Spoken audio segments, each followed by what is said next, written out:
Everyone, good evening. स्वागत है आपका आपके चैनल हिस्ट्री वर्ल्ड में। 1857 की क्रांति हम यहाँ पर डिस्कस कर रहे हैं। कल की जो क्लास हमारी हुई थी उसमें हमने यहाँ पर अपने 1857 की क्रांति का स्वरूप डिस्कस किया था कि अलग अलग इतिहासकारों के अकॉर्डिंग हमारी 1857 की क्रांति का स्वरूप क्या था, प्रकृति क्या थी, नेचर क्या था। ठीक है, वो कल की क्लास में डिस्कस कर दिया है और आज हम डिस्कस करने वाले हैं 1857 की क्रांति के कारण कि क्या वो कारण रहे जिसकी वजह से ये विस्फोट फूटा, क्या वो कारण रहे जिसकी वजह से इतना बड़ा विद्रोह हुआ है। कुछ लोगों का तो ये मानना है कि 1857 के बाद जो मुख्य कारण था, जो एकमात्र कारण था, वो था चर्बी वाले कारतूस। कुछ इतिहासकारों का, कुछ लोगों का यह कहना है कि जो चर्बी वाले कारतूस थे वो कारतूसों की वजह से ही ये 1857 की क्रांति हुई है। तो क्या सच में सिर्फ चर्बी वाले कारतूस ही रिस्पॉन्सिबल थे इस क्रांति की? क्या इसी वजह से इतनी बड़ी क्रांति हुई?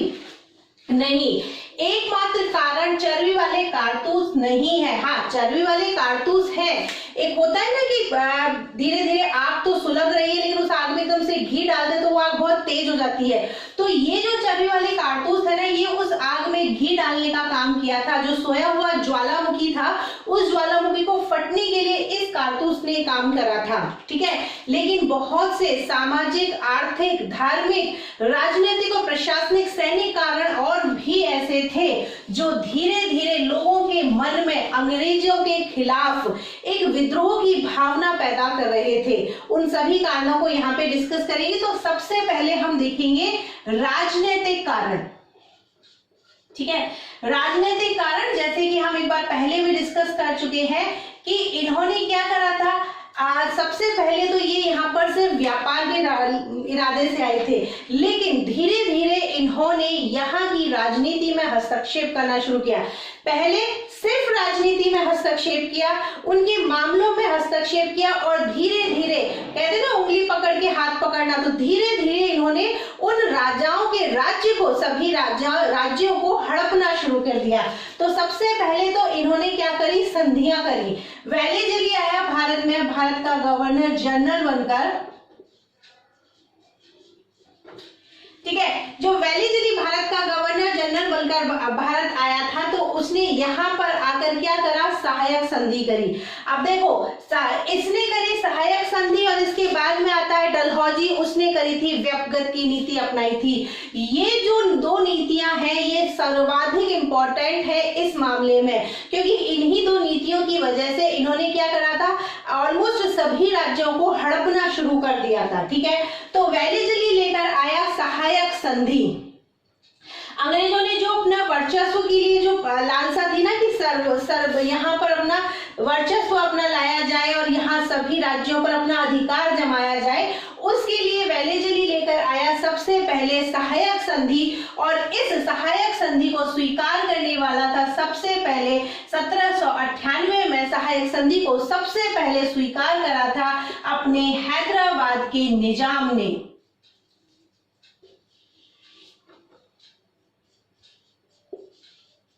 सहायक संधि को स्वीकार करने वाला सबसे पहला राज्य कौन था? तो सबसे पहला राज्य था हैदराबाद। सबसे पहले हैदराबाद ने स्वीकार किया और कब करा था? 1798 में। ट्रिक मैंने आपको बताई थी, HMT APBS, ये है सहायक संधि को स्वीकार करने वाले राज्यों राज्यों का क्रम। ये आपको याद रखना है, HMT APBS। H से है हैदराबाद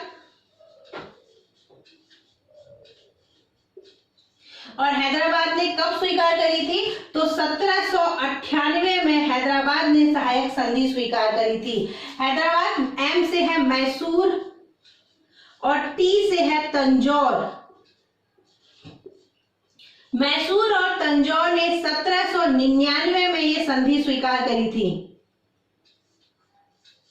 ठीक है, एक तरीके से आप क्रम ही याद रख लेना, 1798, 98 के बाद में 99, 1800 में कोई संधि नहीं हुई।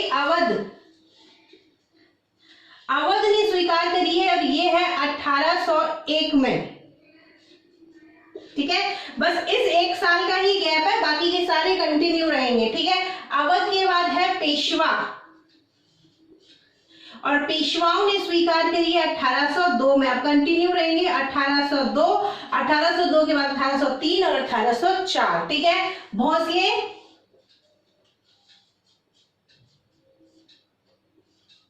इन्होंने स्वीकार करी 1803 में, और अंतिम है सिंधिया, और इन्होंने स्वीकार करी है 1804 में।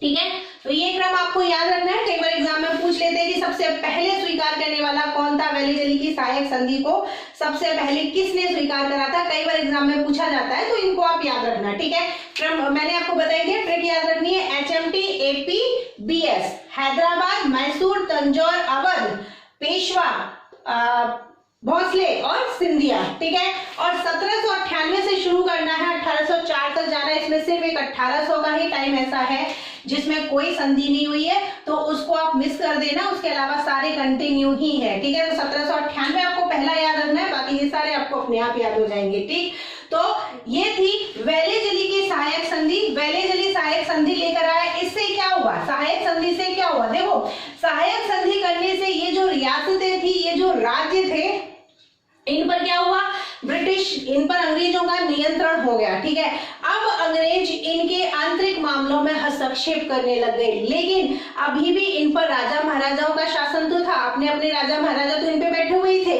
तो क्या किया, इनका इतने से पेट नहीं भरा, इनको इतने से संतुष्टि नहीं मिली, इनका ये था कि हम पूरा का पूरा राज्य अपने अंग्रेजी साम्राज्य में शामिल कर लें। तो उसके लिए आया डलहौजी।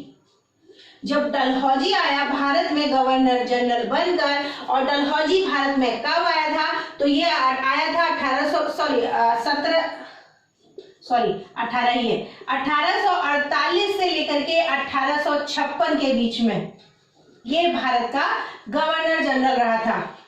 ठीक है, 1848 में जब ये गवर्नर जनरल बनकर आया, तो ये एक और नीति लेकर आया। क्यों, क्योंकि मैंने अभी जैसे आपको बताया कि इनका क्या था कि संपूर्ण शासन को ये अपने अंडर में कर ले, पूरे के पूरे राज्य को ये हथिया ले। तो इसके लिए ये जो नीति लेकर आया वो थी व्यपगत की नीति, डॉक्ट्रिन ऑफ लैप्स, जो कि मैंने आपको बताई थी, गोद निषेध नीति, जिसके अंतर्गत इन्होंने ये लागू करा कि अगर कोई भी राज्य निःसंतान, कोई भी राज्य का राजा निःसंतान बिना पुत्र के अगर उसकी मृत्यु हो जाती है, या फिर उसको कोई पुत्र होता ही नहीं है, तो उसको कोई भी दत्तक पुत्र लेने की इजाजत नहीं दी जाएगी, और उसकी मृत्यु के बाद में उसके राज्य को अंग्रेजी साम्राज्य में मिला लिया जाएगा। ये थी डलहौजी की व्यपगत नीति, और इस व्यपगत नीति का सबसे पहले शिकार हुआ, और वो था सतारा राज्य 1848 में। ठीक है, इस व्यपगत नीति का सबसे पहले शिकार हुआ अपना सतारा राज्य 1848 में। व्यपगत नीति जो कि गोद निषेध नीति के द्वारा भी जानी जाती है, गोद निषेध नीति के नाम से भी जानी जाती है। 1848 में सतारा, 1849 में संभलपुर और जैतपुर,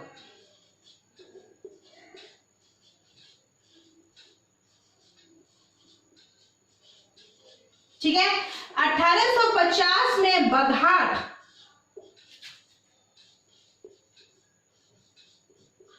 1852 में उदयपुर, और 1853 में झांसी। इसके साथ ही 1854 में नागपुर। ये तो थी इन्होंने व्यपगत नीति के अनुसार जो राज्य हड़पे थे। ठीक है, जो डॉक्ट्रिन ऑफ लैप्स थी उसके अनुसार इन्होंने ये राज्य हड़पे, और उसके साथ में ही इन्होंने 1856 में अवध को हड़प लिया। अवध जो कि अंग्रेजों की दुधारू गाय के रूप में जाना जाता है। एग्जाम में पूछा हुआ क्वेश्चन है, अंग्रेजों के लिए दुधारू गाय कौन सा राज्य था, तो याद रखना आंसर उस समय आपका अवध रहेगा। ठीक है, अवध जो कि दुधारू गाय के रूप में जाना जाता था अंग्रेजों के लिए, और यहाँ पर राज्य किसका था, तो यहाँ पर राज्य था नवाब वाजिद अली शाह।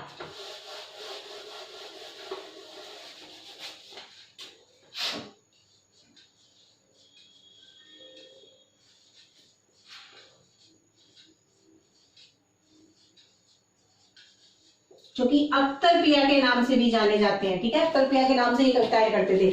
नवाब वाजिद अली शाह यहाँ पर थे, जो कि अंग्रेजों के मित्र हुआ करते थे, ठीक है, ये जो नवाब थे अंग्रेजों के मित्र हुआ करते थे, लेकिन फिर भी इन्होंने अवध को हड़प लिया और अवध पर इन्होंने कुशासन का आरोप लगाया, ठीक है। अवध को हड़प कर इन्होंने क्या करा, यहाँ पर अवध को इन्होंने चीफ कमिश्नरी बनाया, ठीक है, अवध को हड़प लिया और अवध को इन्होंने चीफ कमिश्नरी बनाया और यहाँ पर जो कमिश्नर बनाया गया उसका नाम है हेनरी लॉरेंस,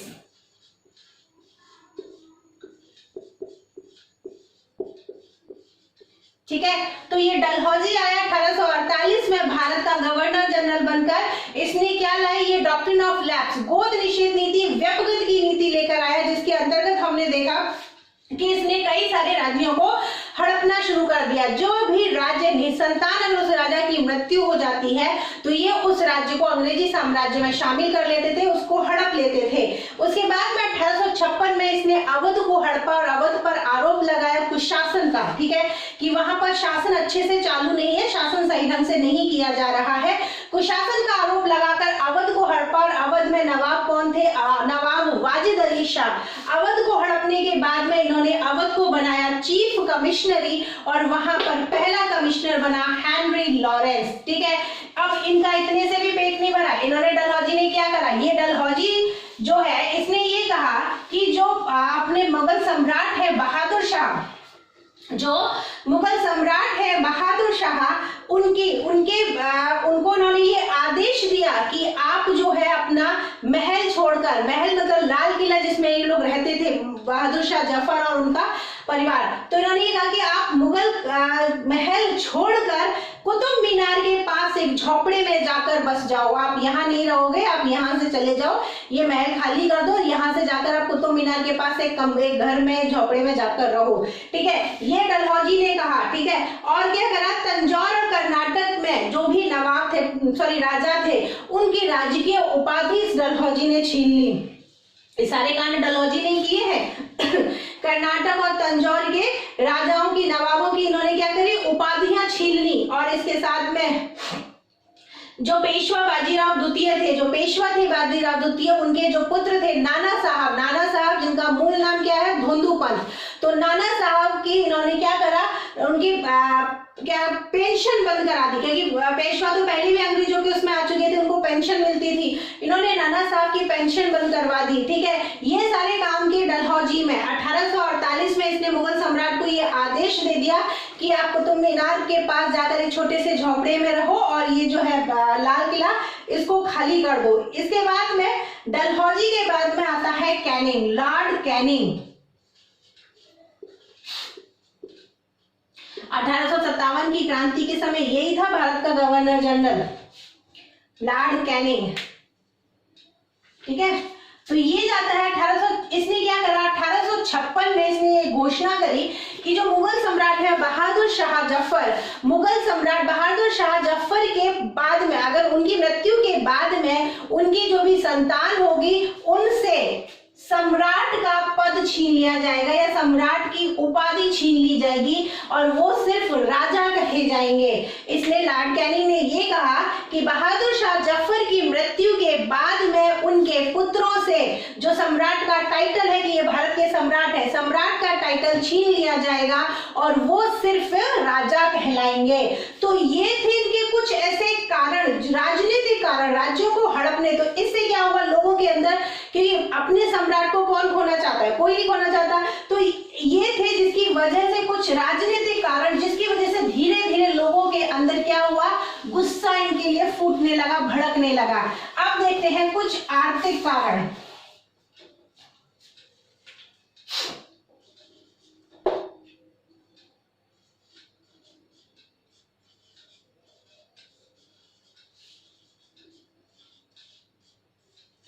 आर्थिक कारण, देखो आर्थिक कारण में क्या था, देखो मैंने अभी जैसे कि आपको पहले भी एक बार बताया था कि ये जो भारत में आए थे 1600 में, ठीक है, इनकी कंपनी स्थापित हो गई 1608 में सबसे पहले हॉकिंस आ गया, ठीक है, उसने यहाँ पर पहली इनकी जो फैक्ट्री है सूरत में स्थापित भी हो गई, हालांकि वो वैध नहीं थी लेकिन फिर भी हम मानते हैं कि पहली फैक्ट्री इनकी सूरत में स्थापित हो गई।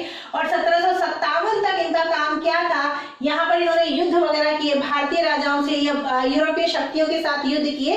तो इस समय इनका मकसद तो ये था कि हम यहाँ पर क्या करेंगे, व्यापार करेंगे, अपने व्यापारिक अधिकार को सुरक्षित करने के लिए ये सब करते रहे। लेकिन 1757 से लेकर के 1857 के बीच में इन्होंने क्या करा, एक तो राजनीति में हस्तक्षेप शुरू कर दिया, दूसरा इन्होंने भारत को क्या बना दिया, एक बाजार बना दिया, भारत को अपने एक व्यापारिक मंडी बना दिया, ठीक है, भारत को इन्होंने बाजार बना दिया व्यापारिक मंडी बना दिया, ठीक है। इनका क्या, इनकी जो भी आर्थिक नीतियां थी वो भारत के उद्योगों के, भारत के जो उद्योग थे, हस्तशिल्प वगैरह जो भी उद्योग थे, उन उद्योगों के अगेंस्ट रही थी, उनके खिलाफ रही थी। इनकी वजह से क्या हुआ, जो छोटे मोटे उद्योग थे, हस्तशिल्प उद्योग वगैरह, वो सारे के सारे खत्म होने लगे, वो सारे के सारे उद्योग खत्म होने लगे। ये लोग क्या करते थे, यहाँ से कच्चा माल लेते थे, कच्चा माल ले जाकर ये इंग्लैंड में उससे सामान बनवाते थे और उसी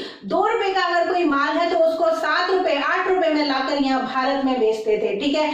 कच्चा माल ले जाते थे जो कि सस्ता ले जाते थे और बनाकर वहां से उस माल से, जैसे शर्ट का है तो शर्ट के लिए जो भी मटेरियल चाहिए वो मटेरियल यहाँ से सस्ते दामों में ले जाएंगे, वहां शर्ट बनवाएंगे और उस शर्ट को यहाँ लाकर डबल ट्रिपल माल कीमत पर यहाँ पर उसको बेच देंगे। तो इस तरीके से इन्होंने भारत के जो उद्योग थे उनको इन्होंने धीरे धीरे खत्म करना शुरू करा और यहाँ पर इन्होंने भारत को जो है अपना बाजार बना लिया। उस समय देखो इसी सूती वस्त्र, धीरे धीरे क्या हुआ, इससे क्या हुआ, भारत का जो मुख्य उद्योग था सूती वस्त्र उद्योग धीरे धीरे क्या हो गया, खत्म होने लगा। सूती वस्त्र उद्योग धीरे धीरे खत्म होने लग गया। अब देखो अच्छे अच्छे कपड़े बाहर से मिलने लगे तो लोग वही खरीदने लगे, फैशन डिजाइन वाले और वो सब वही खरीदने लगे।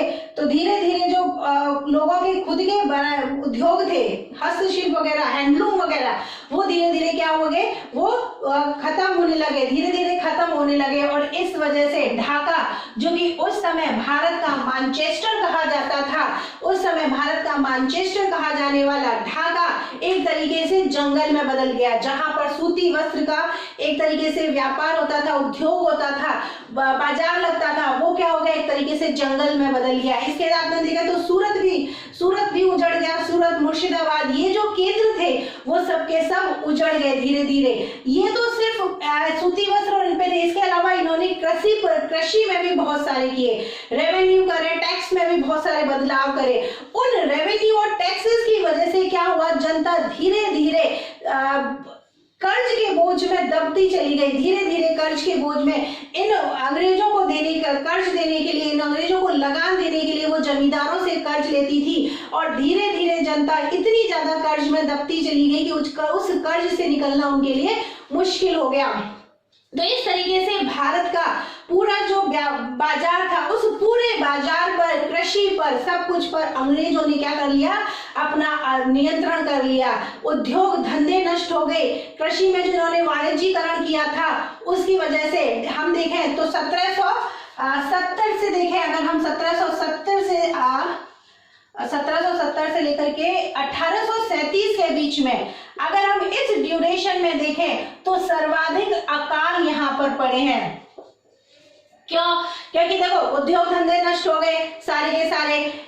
अब खेती हो या नहीं हो, इनको तो लगान चाहिए, तो इनको लगान देने के लिए बेचारे किसान क्या करते थे, मान लो कई बार सूखा पड़ जाती है, फसल अच्छी नहीं होती है, तो लगान देने के लिए वो जमींदारों से कर्ज लेते थे। तो उस कर्ज पे कर्ज ब्याज से चलता रहता था और वो बेचारे उस कर्ज के नीचे दबे रहते थे। तो 1770 के बीच में 1837 तक के मध्य में कई भयंकर अकाल भारत में पड़े थे और इस जो अकाल वगैरह थे, इन्होंने भारतीय जनता को इतना अधिक दरिद्र बना दिया, इतना अधिक निर्धन बना दिया और जो बेरोजगारी थी वो समय अपनी चरम सीमा पर थी, जिससे भारतीय जनता जो त्राही करने लगी। और इसी वजह से 18वीं और 19वीं शताब्दी के मध्य में भारत के विभिन्न भागों में छोटे मोटे विद्रोह होने लग गए थे और जो लोगों के बीच में आग सुलग रही थी ना, वो 1857 की क्रांति के रूप में हमें देखने को मिली। आर्थिक कारण, अब आर्थिक कारण के बाद में हम देखते हैं सामाजिक और धार्मिक कारण।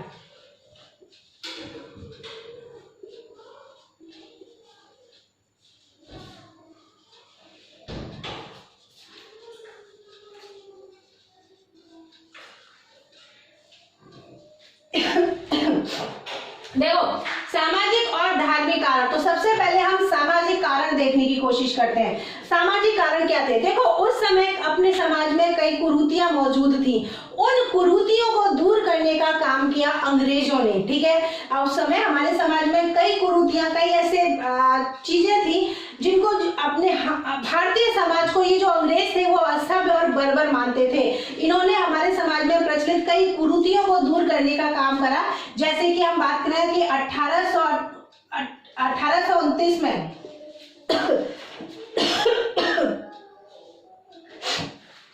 सब 1829 में सती प्रथा का विरोध किया, सती प्रथा को खत्म किया। ठीक है, 1829 में इन्होंने सती प्रथा को खत्म किया। सती प्रथा के साथ में इन्होंने नरबलि, जो मनुष्यों की बलि दी जाती थी, नरबलि को खत्म किया। और नरबलि खत्म करी थी इन्होंने 1844 में। ठीक है, सती प्रथा खत्म की है 1829 में, नरबलि का दमन किया है 1844 में। किसने किया है? कैंपबेल ने किया। एग्जाम में कई बार पूछा जाता है, याद रखना, हार्डिंग के समय की बात है और कैंपबेल ने इसको खत्म किया है। ठीक है, तो 1844 में नरबलि खत्म की है। इसके बाद में देखो, कन्यावध भी हमारे चालू था, तो कन्यावध को खत्म किया है।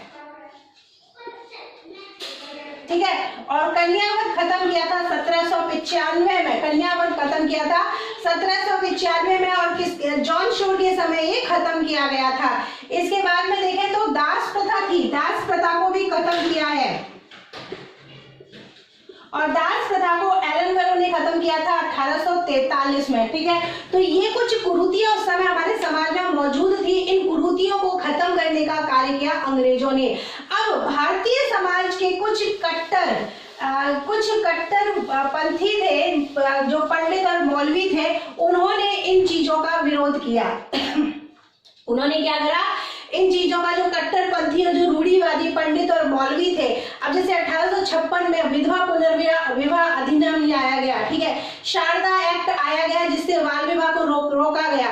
तो ये जो थे इनके कार्य, उनका क्या हुआ? कुछ कट्टरपंथी और जो रूढ़िवादी थे, जो पंडित और मौलवी, उन्होंने क्या करा? इनका विरोध किया। उन्होंने इनका विरोध किया। जैसे शारदा एक्ट आया था, तो शारदा एक्ट का विरोध किया तिलक जी ने।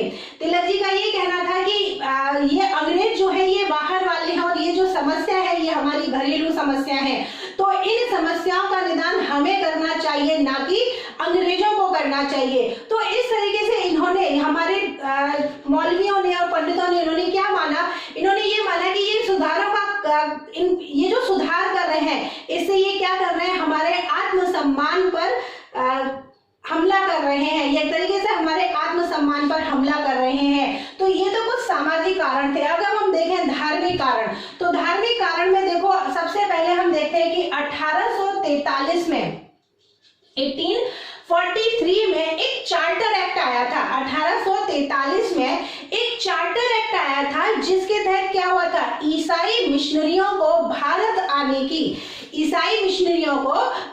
आने की अनुमति दे दी गई। 1843 में एक चार्टर एक्ट आया था। उसमें क्या हुआ था कि उस चार्टर एक्ट के तहत ईसाई मिशनरियों को भारत आने की अनुमति दे दी गई थी, और जिसके चलते बहुत सारे पादरी जो है वो भारत आना शुरू हो गए थे। बहुत सारे पादरी भारत आना शुरू हो गए थे और इन्होंने भारत में आकर ईसाई धर्म की शिक्षा देना शुरू कर दिया और भारतीय लोगों को ईसाई बनाना, क्रिश्चियन बनाना इन्होंने शुरू कर दिया।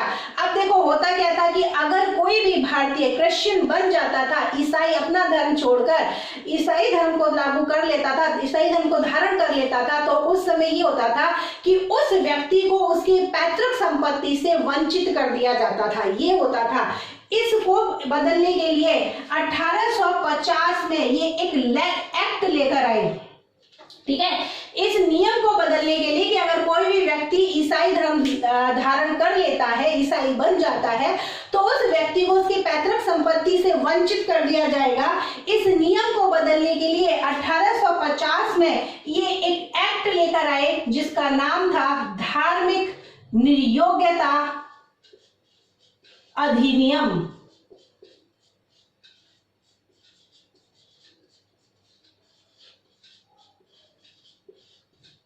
ठीक है, ये एक एक्ट लेकर आए धार्मिक निर्योग्यता अधिनियम, ठीक है। इस एक्ट के तहत इन्होंने क्या करा कि अगर कोई भी व्यक्ति ईसाई धर्म धारण कर लेता है, ईसाई बन जाता है, तो वह अपनी पैतृक संपत्ति से वंचित नहीं किया जाएगा।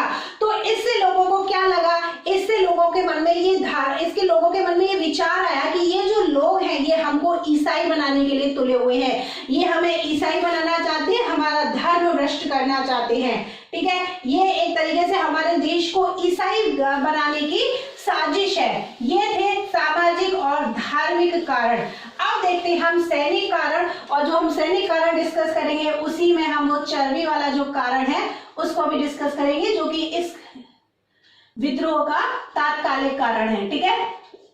देखो सैनिक कारण, हर जगह भेदभाव होता था, जब हर जगह भेदभाव होता था तो ऑब्वियसली यहाँ भी भेदभाव होगा। सैनिक में जो यूरोपीय सैनिक थे और जो भारतीय सैनिक थे उनके बीच में बहुत भेदभाव किया जाता था। कोई भी भारतीय सैनिक इनकी सेना में सूबेदार से ऊंचे पद पर नहीं होता था, ये जाने ही नहीं देते थे ऊंचे पद पर। ऊंचे पद पर ये अपने यूरोपियों को रखते थे, ठीक है। चाहे कोई भी सैनिक कितना ही अच्छा काम कर ले, लेकिन कभी भी ये अपने भारतीय सैनिक को ऊंची वाली पोस्ट नहीं देते थे। उसके बाद में देखा जाए इतना ही नहीं, खाने पीने में भी बहुत भेदभाव ये सैनिकों के साथ में किया करते थे।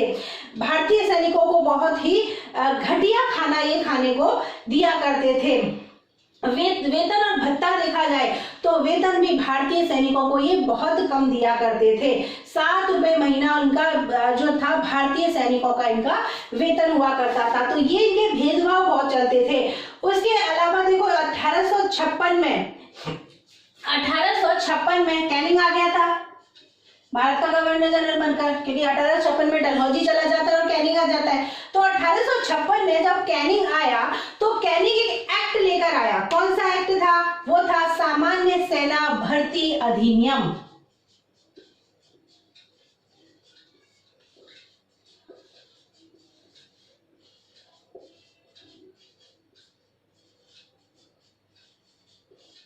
ठीक है, ये एक एक्ट लेकर आया सामान्य सेना भर्ती अधिनियम, ठीक है।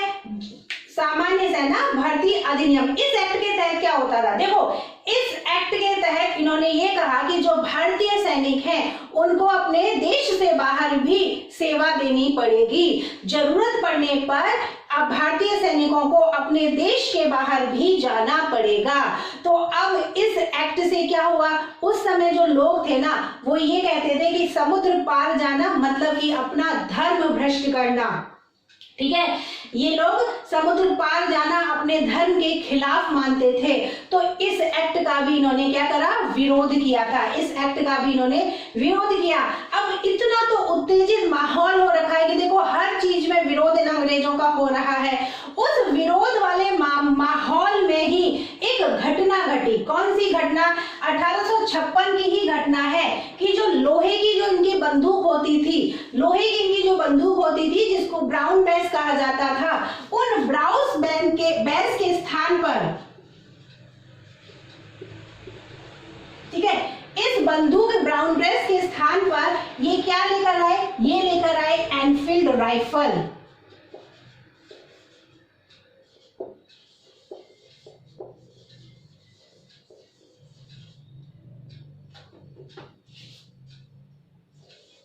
ठीक है, ब्राउन बेस के स्थान पर ये एनफील्ड राइफल लेकर आए। अब इन राइफल में जो कारतूस का प्रयोग होता था, इस राइफल में जो कारतूस का प्रयोग होता था, उसको ऊपर का जो भाग होता था उसको पहले मुंह से छीलना पड़ता था, ऊपर वाले भाग को मुंह से छीलना पड़ता था। और उस समय ये अफवाह फैला दी गई सब जगह कि जो ये जो कारतूस है इसमें जो चर्बी लगी हुई है वो सूअर की और गाय की चर्बी है। तो क्या करा सैनिकों ने, चाहे वो हिंदू सैनिक हो या मुस्लिम सैनिक हो, सभी ने इस कारतूसों का जो है विरोध किया। अब देखो ये सिर्फ एक अफवाह नहीं थी, ये नहीं कह सकते कि ये सिर्फ अफवाह थी। क्यों? क्योंकि इस बात को साबित किया है, किसने किया है? अंग्रेजों के जो राजनीतिक और गुप्त सचिव थे केई, ठीक है, केई और वी.ए. स्मिथ, इन्होंने इस बात की पुष्टि की है। ये सिर्फ पहले तो ये था कि अफवाह फैला दी गई कि इसमें कारतूस में चर्बी का प्रयोग हुआ है, लेकिन ये सिर्फ अफवाह नहीं थी। ये जो इनके सचिव थे इन्होंने इस बात को पुष्टि की है कि हाँ भाई ये बात सही है, इस पे चर्बी का ही प्रयोग होता है। तो इसके लिए क्या करा? भारतीय सैनिकों ने इसका प्रयोग करने से मना कर दिया। भारतीय सैनिकों ने इन चर्बी वाले कारतूसों का प्रयोग करने से मना कर दिया। इससे इन लोगों को भरोसा हो गया कि ये जो है अंग्रेज हम लोगों का धर्म भ्रष्ट करना चाहते हैं। इसीलिए सैनिकों ने ये कहना आरंभ कर दिया कि जब ये कंपनी औरंगजेब की भूमिका में है तो हम सैनिकों को शिवाजी बनना ही पड़ेगा।